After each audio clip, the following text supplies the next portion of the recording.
Di konstitusi kita tuh Indonesia bukan hanya negara hukum, tapi negara demokrasi juga. Pasal 1 ayat 2 menyatakan kedaulatan berada di tangan rakyat, itu demokrasi. Pasal 1 ayat 3 menyatakan Indonesia adalah negara hukum. Oleh sebab itu keduanya ini harus seimbang. Hukum tanpa demokrasi itu bisa sewenang-wenang.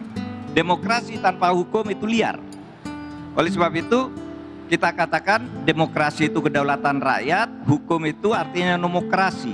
Kedaulatan hukum itu yang harus diseimbangkan. Tidak boleh yang satu lebih dominan dari yang lain. Itu Undang-Undang Dasar menyatakan keduanya sejajar.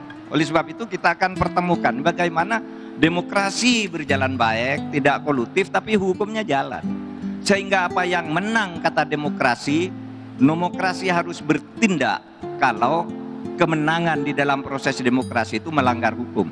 Demokrasi itu sebenarnya intinya mencari menang. Kalau hukum itu mencari benar. Nah, mencari menang dengan cara benar ini yang harus kita lakukan untuk penyelenggaraan ke depan.